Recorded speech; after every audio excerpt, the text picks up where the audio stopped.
Hi, ladies. Guess what? Today is just for you.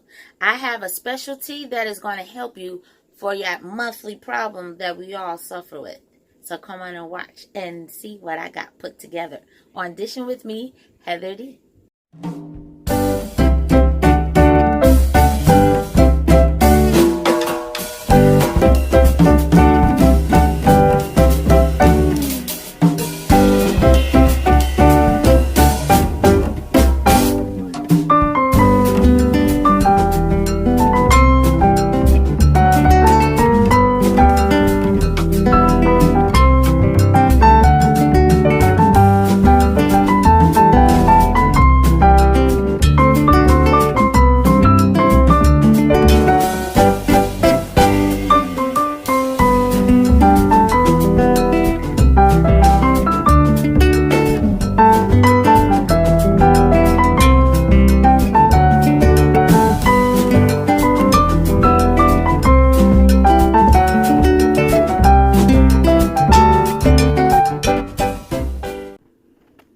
Okay, so these are the ingredients that we will need for our tea for tonight. And this tea, like I said, is perfect for that monthly issue that a lot of us deal with. So dandelion, raspberry, ginger, fennel seed, and you want to have 1 to 2 cups of water. I'm only doing a small portion tonight, but you can use according to how you're feeling. Now, a disclaimer, if you have any type of allergic reactions to raspberries, of course, you don't want to use it. And if you're on certain medications that might interact with any of these, you might want to find out from your doctor or from your pharmacist to see if this is something that you can drink. Another thing I must say, a lot of people may try different herbal remedies and they say, oh, it didn't work. And you have to think and take in consideration. If you are a person that drinks and smokes heavily, a lot of these different herbal remedies will not work for your body because your body is becoming immune and it is being broke down the natural things that your body is supposed to do to help feel better and help heal itself. And when you're smoking and drinking excessively, then you're preventing these natural things from working. So those are just some disclaimers that I wanted to mention in this video. But if these are taken in the right portions, I'll say 2 to 3 times a day, along with the proper vitamins, it can help relieve a lot of those monthly issues and feelings that we deal with. Another thing you want to definitely include in your diet when you're doing this tea is potassium. Potassium, of course, is good for cramps. And if you have leg cramps or if you're doing exercises, they always say, make sure you take your potassium or eat things with potassium. You could take a potassium vitamin, or you want to take, eat things that's high in potassium. Your greens, your bananas, avocados, certain nuts have potassium. And you also want to include vitamin E. Vitamin E is very good, and I know from experience, vitamin E is very good also to add to your diet when it's that monthly time, as far as helping with some of that bloat and with excessive cramping. So vitamin E along with your potassium.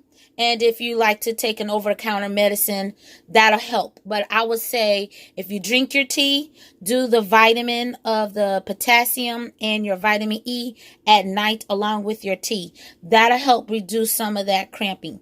That especially if you have excessive cramping. But I'm going to put this tea together, and we're going to start out with our water. And this is a ginger. Now my ginger is a little frozen, but hey, this helps extends the life. A lot of times ginger is very expensive, like $2.99, $3.99 a pound, depending on where you buy it. Okay, so sorry for the interruption, but I had a call that came through.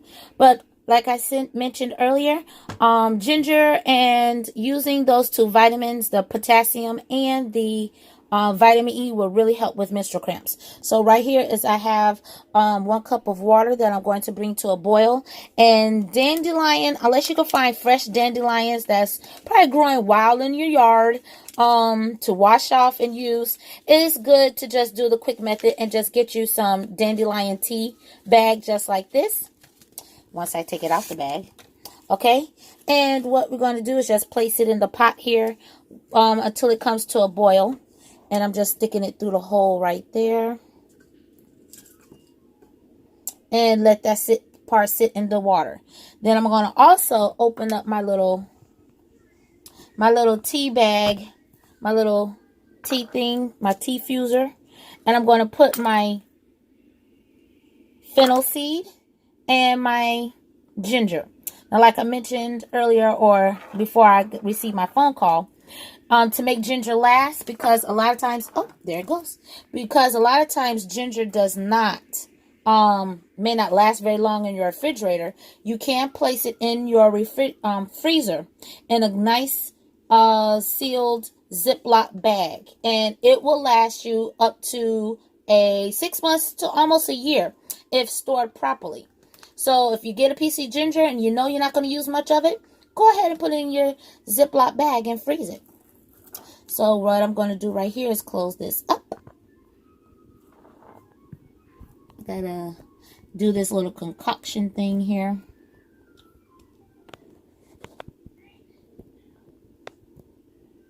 Alrighty.